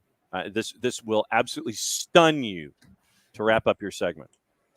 FIFA has been heavily criticized for negotiating an 8.5-year tax exemption for the 2023 Women's World Cup when the players in Australia ended up paying 32.5% of their match fee income to the country's tax office. Football's world governing body is exempt from paying tax on any income in or from Australia until New Year's Eve 2028. But as The Guardian revealed last month, players from several countries forced to pay almost a third of their match fee income to the ATO. Stark contrast to the co-hosts, New Zealand, whose Inland Revenue Department exempted FIFA and the players from all taxes. I know that shocked you. Listen, the IRS is going to get their money. The ATO sounds like they're the same. They're going to get their money. It's frustrating, right? This is, again, where FIFA, why didn't you have this settled beforehand? That's FIFA. They think that they're doing great things for women's soccer, when in reality it's the players and fans who are doing great things for women's soccer. Nigeria, one of the countries hit by the tax rules, with the Super Falcons players receiving $42,500 of their $60,000 match fees as a result of the ATO deductions. Other teams playing all their games in Australia had the same level of taxation applied to them. South Africa's players were even worse off, as they've been hit by double taxation, the South African Revenue Service as well as the ATO. While they played most of the games in New Zealand, the ATO taxed them at pro rata for the days spent in Australia. Not a surprise, but that sucks though, man. That really, especially because I mean, look, yes, $42,000 is still a lot of money for a month of work. But the fact is that you probably went into this thinking, oh yeah, I'm not going to be taxed on this, or at least I'll be taxed very minimally on this. Yeah, and you're not, right. And that really sucks, especially for these players, most of whom aren't making a whole lot of money at their club. Some of them not making any money from a professional standpoint, and some of whom aren't even getting paid by their federation outside of this one World Cup tournament. So that part sucks. Yep. What are you up to on New Year's and New Year's Eve and New Year's Day? I haven't gotten to that far. I'm trying to get through tomorrow. Smart man. I'll be swimming in mayonnaise hopefully tomorrow. So. Oh, that's right. That's right. Heading up tonight to Charlotte. We'll be at the bowl game tomorrow. Duke's Mayo. Wow. The Duke's all right. Well. Mayo Bowl. Also, by the way, I saw a clip on I forget which news, it was CNN or something. I don't know. They were decrying the state of college bowl games now, and they're talking about the names. And I'm like, I don't know. I think the Duke's Mayo Bowl is a fantastic bowl name. Personally, they got to work on their creepy mascot, though. You know what? I think the Mayo Bowl understands where it is in the pecking order of bowl games. The reality of bowl situations right now is you have 5 good bowl games that matter, maybe 4. and the rest are just exhibitions. I don't think the bowl game should go on your record. You have 36 3.5-hour television programs that you're trying. I don't think bowl games should go on your record. Like, I don't think that should count as a win or loss. And mainly because losing a bowl game to me doesn't indicate anything about you as a player or coach. All right. Especially nowadays where half the players are saying, no, I don't want to play because, they're worried about staying healthy for the draft. 16 starters out for the game against Georgia. Thank you very much. I'm going to be enjoying that one a whole lot. Enjoy the Duke's Mayo Bowl, sir. We will catch up with you next Tuesday when we have next Monday on a Tuesday. Soccer refereeing down here on a Monday on a Tuesday. Yes. Correct. All right. Be safe, my friend. Enjoy talking to those Newcastle fans. Maddie and Drew. So there goes Bart after he's had his coffee. So now we bring in folks. That's the official term. It is Maddie and Drew. And it is time for Prem and Proper, the review. And, first off, since Maddie, since you had the game this morning already, where apparently Newcastle forgot to mark Chris Wood repeatedly. It was a suboptimal morning for you with the 7:30 on Boxing Day. I just want to say that Bart, uncalled for. I didn't appreciate that. I was over here waiting. And, I wanted to have a nice morning. I wanted to drink my coffee, wanted to wake up on this, after Christmas Day. Everything would be all great. And then that happened. It just, it is what it is. There's not much you can really do about it. I just, you would think that after everything that would have happened that we would have some structure. The answer is no. I have no idea what is happening. We just look so not together. We are just playing so oh my gosh, it's so I don't even have words. So Drew, so she loses 3-1 to Nottingham Forest. But the thing about Newcastle is that they could have a starting 11 and an all injured starting 11. Mm-hmm. That's how things are currently structured right now for Newcastle. But Drew, we mentioned this morning in hour number 1 about the exclusive in the Telegraph. And when you have Ducker and James Ducker writing a story for the Telegraph, it's big news anyway. But then when you have Ducker and White, when you have more than one Telegraph reporter in a story that they call an exclusive, it's some heavy duty ish. And apparently now the thought about Manchester United is that they should come up with New Trafford instead of Old Trafford and just go ahead and build a new stadium and not renovate the old one. And that's what they're seriously considering as one of their options, although they'd have to probably reroute some water and do some things if they don't have the land to make it happen. New Trafford, a possibility for you now? I don't take much into stories like that have come out, so quick. I mean, Ratcliffe, the announcement was, not even 72 hours ago, and here we are bulldozing Old Trafford. I would think that the Manchester United Support Trust will have something to say about bulldozing such an artifact, such a gem that has been in place for such a long time. But look, we talked about it before. You got fans walking through the aisles or walking through the concessions and cement boulders falling down, landing on people. You've got leaks in the building falling through while people are trying to watch games. But back to the topic at hand here.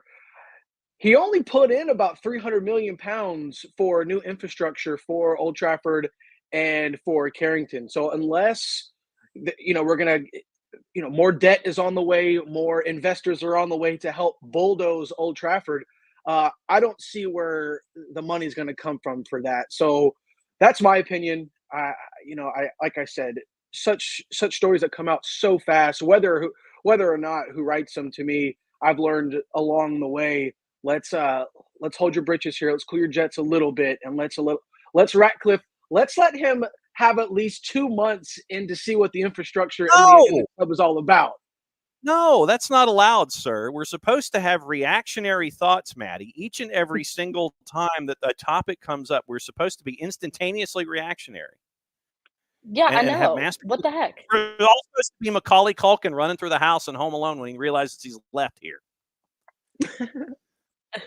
I mean, seriously. But but now, Maddie, to your earlier point, I think that you legitimately could have an all-injured starting 11 and a starting 11 that continues to get injured all the way. I think you have more injured players right now at Newcastle than you do actual healthy ones. You're trying to bring Alan Shearer out of retirement to make sure that he can put in a couple of minutes. Honestly, at this point, I think even then it'd be a lot better than how we're playing now. It's just it sucks because you have just the amount of injuries that have just been plaguing Newcastle. But even then too, it's yes, you have the injured starting 11, then you also have the starting 11 that's on the pitch right now. You have talented players still that are in that 11, and it's just something's not happening. Something's not clicking. They're not defending well. I mean, Chris Wood, credit to him, by the way. He had a phenomenal game. Jesus. Oh, my goodness. Oh, my Lord. You would think after the first goal that we would, maybe try to defend against him. No. They just were like, oh, you can have the ball. It's fine. They just gave it to him. It was it was a late Christmas gift. It was all right. So let's play role reversal here. All right. So Drew, you are Eddie Howe. And I'm going to ask the same thing of Maddie, that Maddie gets to be Eric Ten Hag in a second. But Drew, you are Eddie Howe. Address your situation at Newcastle and help out your Newcastle supporters. How would you do it with the situation that you have on hand, the evidence that you have on hand, with the injuries and the healthy guys, injuries higher than healthy guys, having to bring in 17-year-olds who are being forced into duty, who are doing fairly well, but they still lack the minutes. If you're Eddie Howe, how do you address what's going wrong at Newcastle, and how do you stop it, sir, other than making sure that everyone's in bubble wrap? Before I go any further, if I'm Eddie Howe, I'm questioning the media how I'm not being ridiculed and criticized just as bad as Eric Ten Hag is. But I'll digress, and we'll go on to the topic at hand here. It's same. RELAX. Like you said, we're ridiculed with injuries. If you believe in me, if you believe in the project, then stand with me. Look, Eddie Howe isn't abandoning his principles. He's still playing the way, still playing the shape, even though, like you said, injuries are causing lots of losses and a little bit of disarray within the team. But look, at least he's not abandoning his principles. It's not about one player on the pitch. It's one thing that Newcastle just obviously doesn't have a strong fair share of, and that's their youth. And if you're going to work on something, maybe it's time to start working on developmental of your youth program. I mean, look at United bringing in Kambwala and Kobe Mainu. Aside of that one mistake from Mainu, he was the best player in the field yesterday. So I think just focus on the task at hand. Focus on what you can control. And what you control is who's healthy and who steps out on the field that day. But you can't abandon your principles. I, as Eddie Howe, I, as a coach, I cannot abandon my principles like other coaches. Wink, wink, wink. But yeah, just relax and trust the process. All right. So Drew, Maddie, to help out Newcastle, is maintaining Aaron. He's maintaining Aaron Rodgers here at the dais for the Green Bay Packers. If you were Eric Ten Hag, help out Drew and the Manchester United supporters who have a very important game later today against Aston Villa. They're the late game today. If you were Eric Ten Hag, Maddie, what would you be telling folks about the current state of affairs with Manchester United? How would you fix things? I mean, listen, you have to watch out for Villa. That is the biggest thing ever. I think if as someone who's a Newcastle fan, you have to watch out for Villa. Villa is a strong team, and I think watching out for them, especially going into this game, you just got to be sharp. You can't let the defense. You have to stay focused. You can't let a situation like that. You have to stay focused, stay attentive to what's happening in the game, and not let it. Don't lose the game. Don't let it get so out of control that there's nothing you can do. Because I mean, especially from the past couple games, just looking at the way Manchester United has been playing, they have the loss against Bournemouth, and they have the game against Brighton, and then they also have the game against Liverpool where they tied it 0-0, and then you got West Ham where they lost to 2-0. You got to go into it, and you have to take all of those results out of the way, go into it, and focus on this game and focus on securing a win. All right. So then, Drew, what did you think of Maddie as Eric Ten Hag? What did you think of the advice? Just to make sure, take it a game at a time, focus on Villa, don't get too far ahead of things. Maddie as Eric Ten Hag, what did you think? Yeah, but I would also advise Eric Ten Hag to kind of relinquish his obsession with his midfield setup. It's once again, and John and I, we all talked about it. I talked about it on the 3D this past week. You abandon your principles and you do everything in one game to focus on one man. And for some reason, Ten Hag still has an obsession with Scott McTominay. We got United has one win in the last 7. It's the longest streak ever without a goal, over 7 hours. Say that again, 7 hours without a goal. You have your wingers in Antony and Garnacho, who combined in the last 5 games have 11 passes to your striker, $70 million in the offseason, 20-year-old Rasmus Haaland, who thrives off of service. I think Ten Hag needs to figure out a way to get back to his principles and figure out a way to protect the young kids who you bring out on the field. All right. Maddie, what do you think about festive fixtures in general? I mean, it's great for those of us who have nothing better to do between Christmas Day and New Year's Day to watch 3 matches in, 7 days or something, to where players are being run into the ground. And this is where the teams at the bottom of the table always seem to jump up and bite the teams at the top. It's somewhere in festive fixtures. It could be at the beginning. It's either that first match or the last match, where the team at the bottom of the table, and this time we've already seen it with Luton. Luton's getting numbers up there. What do you think about festive fixtures in general? What concerns you the most, and what do you enjoy about festive fixtures the most? Ooh, I love it. I love it because, again, it's after Christmas, and, you have all the NFL games that happen on Christmas. You also have all of that Never heard of stuff. the NFL. I have And no it's idea what you're talking about. NFL. I have no idea. what's that? I don't know.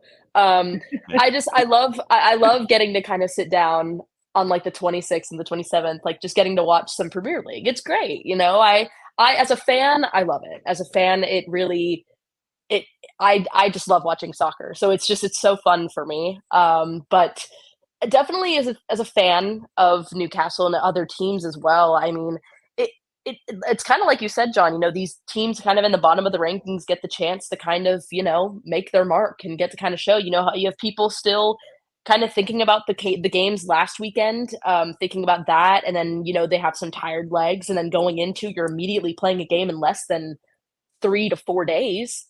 It's having that rest, and I think that's where you get those teams kind of at the bottom of that leaderboard, kind of jumping up and getting a hand on in those other teams. I mean, it's fun though. It's fun soccer. It's a lot of fun. Especially, it's not fun when Newcastle loses 3-1, but it's fun getting to watch other teams play and get to see that. Because if I don't have a team to root for, I'm rooting for the underdog. That's just kind of a thing that I do. I just think it's fun, but I love it. I think it's so fun, and I'm so happy that we get to do it. So.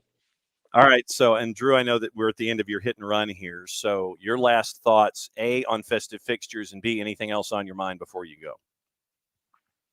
Festive fixtures, it's kind of just like what Maddie said. For me, you look at it on the fan perspective. A lot of times during the season, you're working and you don't have any time to bring the family to, out to the park to watch your favorite team, or just to have a family night out, family day out. Now with the festive fixtures, there's so many, within this 10-day period. I mean, there's 10 games just this weekend alone. And it's got to be nice for the people who aren't even able to get out, or the people here in America who never get a chance to relax, sit back and watch it because they're working. Now you have the holiday season off, and you get your chance to catch up, relax, But I also like what Maddie said as far as the rest and relaxation period. It's a grind. It's a grind for the boys. It's a grind for the coaches. It's a grind for the staff. So it's where that mentality comes in. Are you mentally strong enough to play 180 minutes in a 5-day span, or 3 games in a 5-day span? It boils down to really is what you're made of. All right, cut the promo for me before you go. What else is what's going on in the world of the 3D? Well, I tell you what, it's after watching the West Ham game a couple days ago, it's very obvious that this project isn't working. Dead last in the league in chances created, and you just look at the attacking core that United has. It's unbelievable to have a stat like that when you have a Maestro and Bruno Fernandes, who, mind you, is most of the time being pushed out of position to accommodate Scott McTominay. But I digress. I once again, when that lineup gets pushed out and you see that midfield 3 with the double 10 of McTominay and Bruno, it's just going to be another long afternoon. And I think it's about time to figure out a way to implant Marcus Rashford back into this starting lineup. Remember, Højlund, the only time he scored has been in the Champions League, and most of those assists came from the right from Marcus Rashford crossing, because we all know Anthony does not know how to use his right foot. At Dickinson JR18 on the 280 character app. We get to hear him as a part of Prem and Proper on a weekly basis. And when emergencies happen, Drew breaks the glass and lets everybody know what's going on with Sir Jim Ratcliffe and everything at Manchester United. Drew, my friend, thanks for hanging out with us. We know you have to get back to the real world. We'll catch up with you soon. Thank you, guys. All right, there's Drew. And so now, Maddie, right now, it is Luton leading Sheffield United 1-0. Bournemouth with a goal on the board. They're leading Fulham 1-0. And that goes to the point that we were talking about, where you get the teams at the bottom of the table. And Luton and Sheffield United already seems like it's a relegation 6-pointer with both of them at the bottom of the table. But Luton got the big win. Sorry, I had to mention that. But they're getting closer, and Forest gets a win, and Bournemouth in the mid-table with a mid-table clash with Fulham. Later today, Burnley and Liverpool. I've yet to look at the juice boxes, but I imagine it's fairly one-sided. And then Manchester United and Aston Villa later today. How much of this are you actually going to watch, or are you actually going to be doing post-Christmas Boxing Day kinds of things? Are you going to be in front of the television, or are you actually going to be doing family stuff? Well, ironically, I actually have the Bournemouth and Fulham game on my TV right now. So I got to watch that goal, which was a great goal, by the way. So I have that one on right now. I tuned into the Newcastle game, and then obviously once it kind of, became 2-1, I kind of tuned it out a little bit, but it was still on. Watched it to the end because I am a person, I'm a glutton for punishment. And that's what it is. Hardcore. But I'm definitely going to be watching the rest of these games throughout it. I'm kind of just taking the morning kind of in, and then maybe go out later for some maybe last minute sales for Christmas, because that's always the best day of the year is when the sales happen. That's a smart play. You've got Black Friday after Thanksgiving, and then now you've got the Boxing Day sales. Did you get the pony that you asked for Christmas, by the way? Listen, no pony, unfortunately, but I did get some goodies. I was very happy. I asked for a Newcastle scarf, and my brother was very sweet and got me a Newcastle scarf.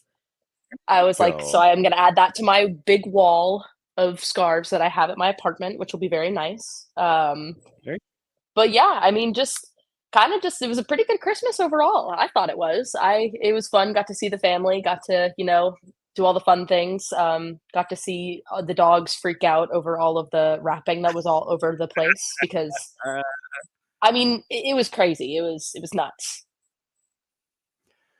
Well, I'm glad that you got to see the dogs go nuts. When it comes to the season here in 2023, since the world of soccer, since we're kind of getting toward the end of the year, I will. What's the rest of your week like? Are you just at home? You at home crashing? Well, actually, I will be tomorrow. I will be leaving to go to Nashville because I'm doing a little Nashville trip with some friends, and then I will Okay. be in Chicago until January 3rd. Nice. Okay, then I'll ask you this: since you are out of pocket and actually having time away from soccer, I mean, it's like spending time with friends. What is that? Uh, when it comes to this year, since this will be the last time that you will have been on this season, short of hijacking you for Prem and Proper on Friday on tape. What sticks out in your mind from this calendar year when it comes to the sport of soccer? What will you take with you from 2023? Whether it's Newcastle, whether it's the U.S., whether it's the men, whether it's the women, something local, something collegiate. I mean, literally, it could be anything from Newcastle to Kennesaw State and all points in between. What will you take with you from 2023 into 2024? What will be some of the memories that you'll take with you from this season? Ooh, that's a good question. I mean, That's a good I think filibuster. Right. just oh yeah, listen, you gotta what you gotta do. I I think just from even just being a part of, starting here at Soccer Down here and even just like working with Kennesaw and all of that, just like seeing, I guess, the development of soccer from all levels has been a huge thing for me this year is like, seeing from NAIA to Division 3, Division 2, Division 1, all the way to pro levels, getting to kind of see the wide spread of things. And it really honestly, Joe, goes to show that, a lot of people tend to look down on if you're in MLS or if you're in Premier League, they're like, oh, you've made it. Not necessarily. These are these other leagues, there's these other places where, like just because, they're Division 3, just because they're NAIA, just because they're Division 2, that doesn't mean that they don't play a competitive, fun game of soccer.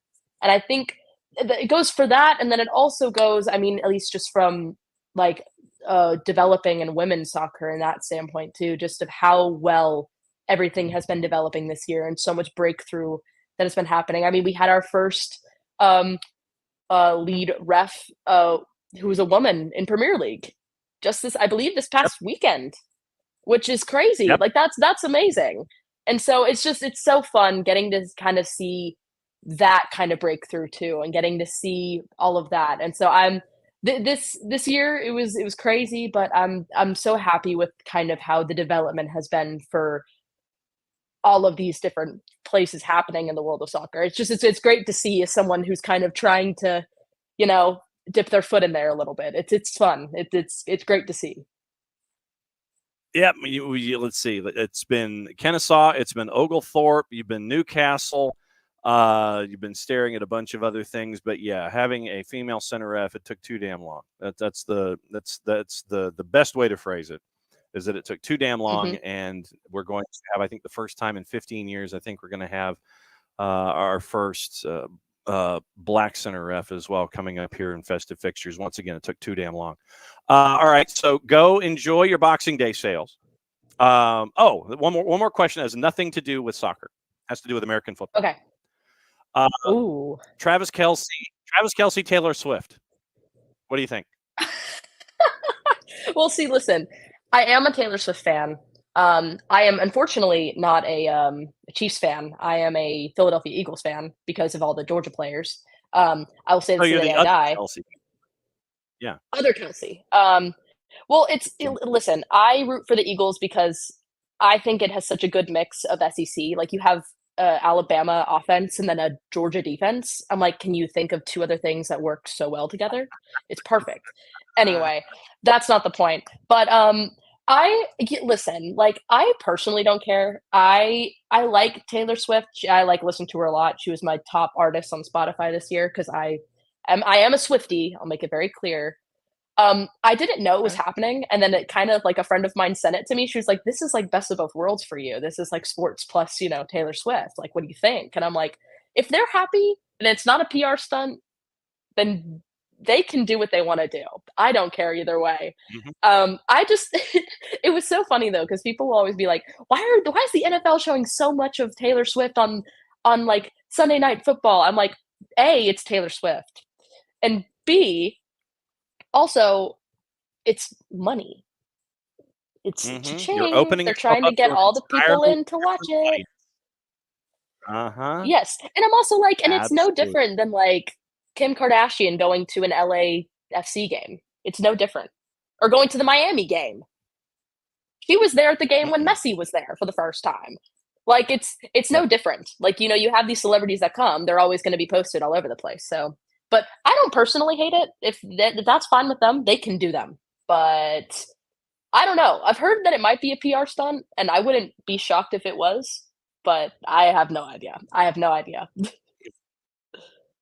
If it's a work, it's a hell of a work so far, and I'm for it because I get why networks are showing all the Taylor Swift cutaways, because you're opening yourself up to an entirely different audience, and the fact that she's in the box with Travis Kelce's mom, and she's dropping colorful metaphors when things go wrong, and is hopping up and down and saying colorful metaphors when things go well for her boyfriend, I guess, is what you call it. I'm all for it. I don't mind because I get it.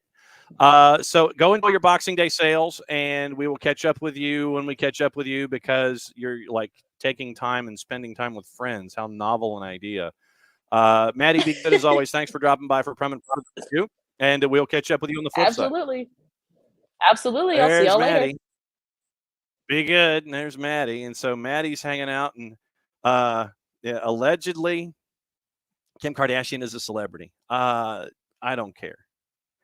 I mean, I don't watch, D. Graham, I don't watch the reality TV stuff. I don't, because it's not. And the big misnomer of it being reality television, which once again, it's not. So I don't get into that kind of stuff, but you end up with the crossovers like we have here. It's fun.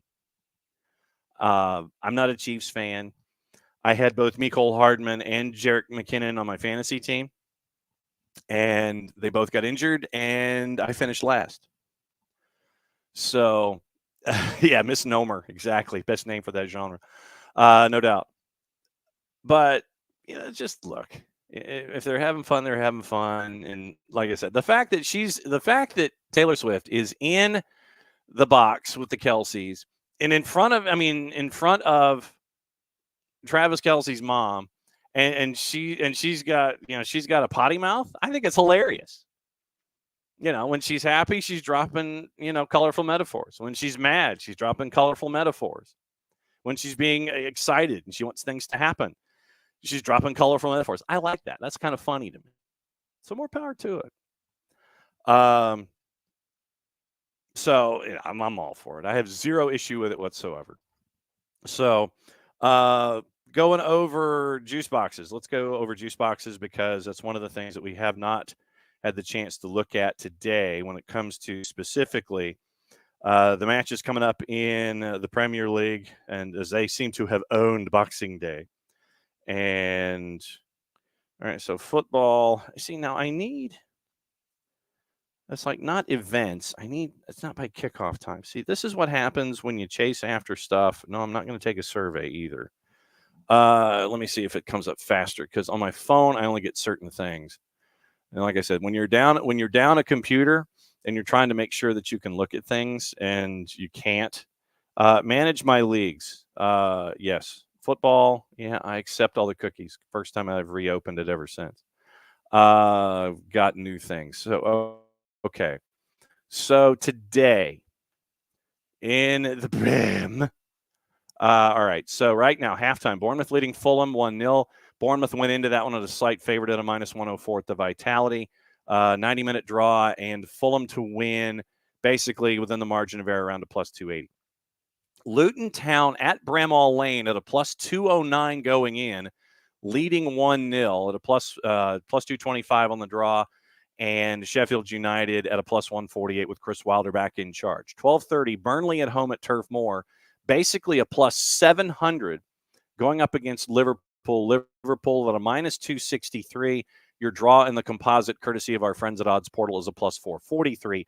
The late game, Manchester United hosting Aston Villa. Manchester United, under new ownership, Sir Jim Ratcliffe, is not going to be in attendance by all indications.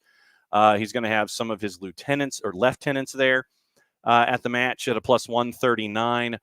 They are favored. The draw is a plus 280. Aston Villa is a plus 188. And then once again, you can catch Prem and Proper on the network previewing all of festive fixtures. 3 matches tomorrow, 2 matches on Thursday that get us back up and running to the weekend, where it ends up with 6 on Saturday, 2 on Sunday, 1 on Monday, 1 on Tuesday. I don't know why they do the January 2nd thing, but so they get a day off. So Luton, by the way, so here's festive fixtures rundown from today. So Luton's playing today, and they're the early game on Saturday, hosting Chelsea at Kenilworth Road. So today being Tuesday, Wednesday, Thursday, Friday, you get 3 days off before you play at home against Chelsea. So tomorrow is rest and recovery. So Thursday would be training, Friday would be light training, and probably both of those days are light training to get you ready for Chelsea as the early game on Saturday. Burnley, 12:30 on today. Villa, 3 o'clock today. They're one of the 10 o'clock games on Saturday. Crystal Palace, Brentford. Brentford's playing tomorrow. Crystal Palace is playing tomorrow. They're a 10 o'clock game on Saturday. Manchester City playing tomorrow because they've got to come back from the Club World Cup where they won and beat Fluminense. And apparently Jack Grealish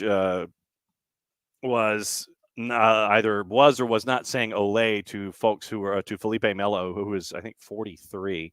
And folks at Fluminense were kind of hot about that, and Jack Grealish denied it. But Crystal Palace and Manchester City playing tomorrow. Brentford playing tomorrow. Everton playing tomorrow. They're all playing on Saturday. Brighton and Spurs are Thursday. Brighton got pushed for their final game in festive fixtures to the Tuesday, January 2nd date. How'd they get that? And then Spurs play on Sunday in one of those 2 time slots. Arsenal and West Ham, then by design, Arsenal plays one of the Sunday games after playing on Thursday, so they get 2 days rest. Spurs get 2 days rest. Arsenal get 2 days rest. West Ham got pushed to the Tuesday game on January 2nd. We'll be talking about that one at 2:30. But this is why I wanted to ask the question about festive fixtures and just how crazy it gets, because you got teams with 3 days, 3 days rest, 2 days rest, and then you're playing your third in that, that period of time where you're kind of stuck. And like I said, this is where the teams at the bottom of the table get to close ranks a little bit. And we're seeing that already, and we possibly could see it a little bit more after the end of action today. Because as things stand right now, and like I said, and this was my greater point, where the teams at the bottom of the table, this is where they get to close ranks a little bit. Traditionally, I don't understand why. I can't quite understand it. But this is where they kind of close ranks. Luton, right now, 12 points. 4 points away from Everton, who've won 4 in a row, and they have the 10-point deduction that's a part of things. So Luton, live, is at 15 points. Luton is drawing Everton and Forest and Crystal Palace back into the relegation discussion if the result holds today, heading into that third match of festive fixtures. Burnley's at 11 points, Sheffield United at 9. But if Luton wins today, they draw another couple of teams back into the relegation discussion. They get to draw these teams back in. Luton at 15, Everton at 16, Forest at 17 after the win this morning. Crystal Palace at 18. And like I said, keep an eye on Steve Cooper going to Crystal Palace when all this is settled, because Roy Hodgson already seems like he's tired of the whole damn thing. But do not be surprised if Steve Cooper ends back up in the Premier League at Crystal Palace starting next season, or if they get tired of Roy Hodgson this year. But today, festive fixtures once again causing a little bit of chaos at the bottom of the table. Luton Town, they win, they hold, drawing folks back into the discussion. I always thought it was going to be 4 for 3, but now it looks like it could be 4 for 1 by the end of the day. So we'll keep an eye on all of that. You got the matchups coming up a little later on, and you've got everything else laid out as we go. But tomorrow, hopefully, if Dylan Butler can join us, if he gets permission from the boss as he's getting everything squared away, and we'll have Dylan on one last time here in 2023. And we'll kind of be looking at what's on your mind, the big stories of the season as we head toward Friday and everything. But we'll obviously be keeping an eye on all the news and all the everything that's going on. So keep an eye on Messi and Friends. Keep an eye on Old Trafford. Keep an eye on New Trafford. Keep an eye on Sir Jim Ratcliffe now that's a part of the discussion. But we'll be back at it again, 9:05, back in Office HD tomorrow. And as always, thank you for hanging out with me here in Alabama. And once again, to Hutch's, thank you at the beginning. Thank you for suffering through the buffering. And we'll be back at it in the office again tomorrow, 9:05 Eastern. And we will take you through the day on all of our social media platforms. Thanks for watching us on our YouTube, on the Twitch, and on the 280 character app. We'll be back at it again tomorrow. Thanks for hanging out with us for another round of SDH. Play it safe, everybody. And we'll find out about your gifts and all of your thoughts and best ofs and all that kind of stuff as we go here this week. The last couple of days here in 2023. So for everybody here at SDH, thanks to Maddie, thanks to Drew, thanks to Bart, and thanks to you. We'll be back at it again tomorrow morning, 9:05 Eastern. Play it safe, everybody. Mucho platial. Since it's the end of the show, that means I get to do this. Enjoy Boxing Day, everybody.